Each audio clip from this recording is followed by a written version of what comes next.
We just wrapped up a phenomenal trophy antelope hunt with Miss Jessie Johnson and SNS's own professional hunting guide, Ryan Kertanis. Jess, who is traditionally a DIY public land hunter, observed an entirely different vibe on this professionally guided hunt on private land.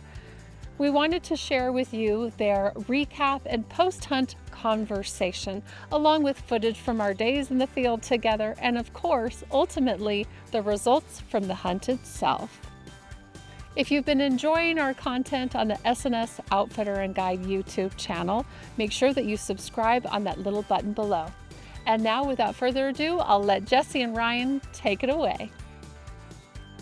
I feel like I had showed up kind of not really knowing how this hunt was going to go, because I've been on a guided hunt before. I mean, I've been on a sheep hunt in the Northwest Territories, but this is not, apples to apples. And I guess a little bit of my history was that I have only ever public land antelope hunted, which if it was legal, and the first one there, I took the sheep hunt.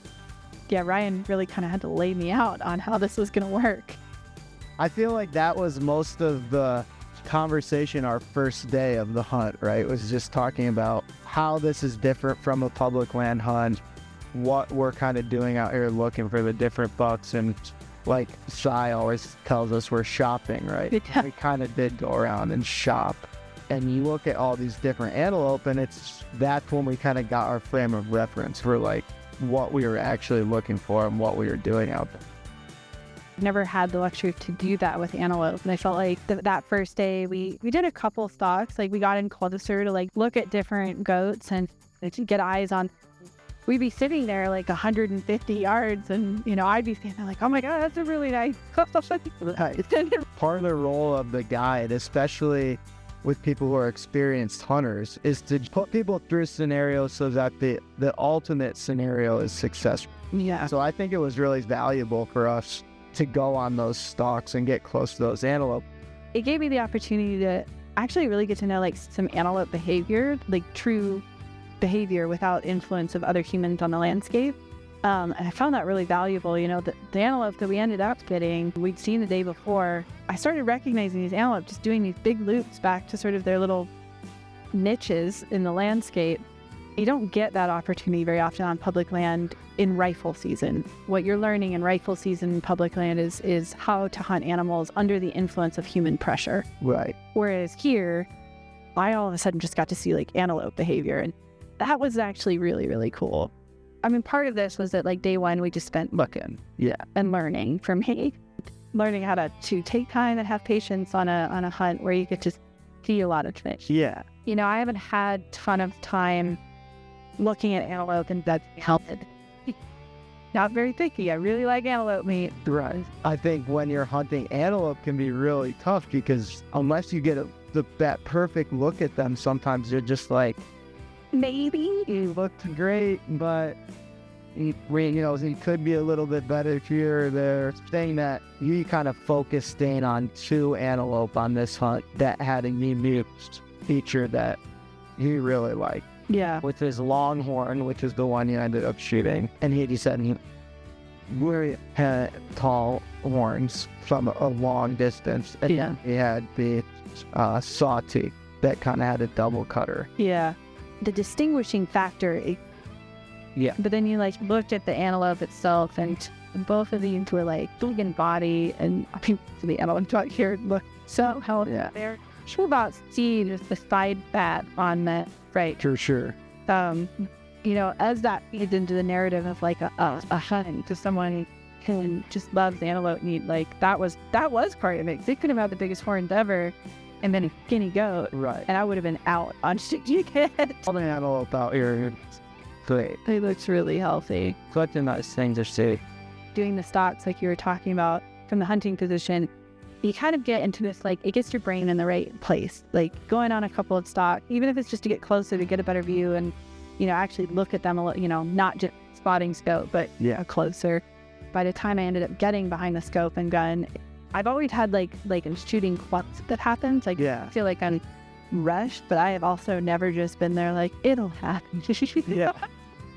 We came back around on this antelope that we'd seen the day before to come back in and eventually found him again. it felt good to wait for the exact right moment that felt ethical, that was a solid shot, to have the time, nothing was going to run or anything. There was just no urgency around it. And it made for a really, really good, completion of hunt for me. A blessing for me and the antelope. Definitely. You had expressed to me at the beginning of the hunt what you were comfortable with. And that's a large part of being a guide, is putting your client in the position to make their most comfortable shot. Mm-hmm. And you get people who are comfortable at 300, 400, 500 yards. But my philosophy on it is not only for the ethics of the hunt, but also just for the enjoyment. I was rocking up on him. I could see sort of this horn coming out of the brush a little bit.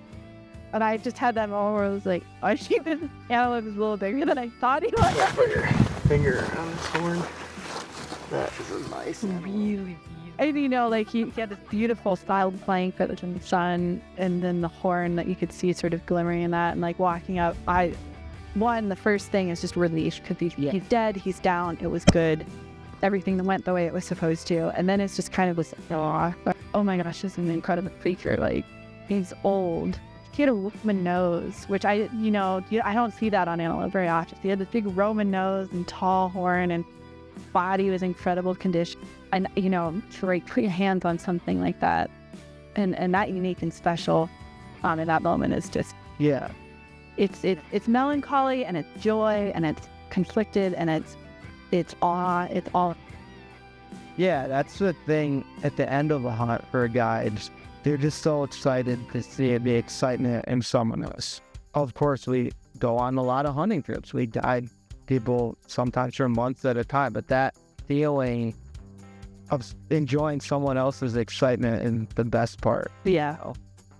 And it was neat too, because we just broke it down in the field. We didn't have to worry about the cape or anything, which I think was probably unique for you, because I'm just in the I want to get the pieces off and the meat cooling and have the best possible harvest meat wise. It was a really unique experience to not be the one butchering, and that was actually quite nice, because it gave me a moment to actually appreciate a little bit of the hunt and how everything had went, rather than just immediately into the mindset of meat breakdown.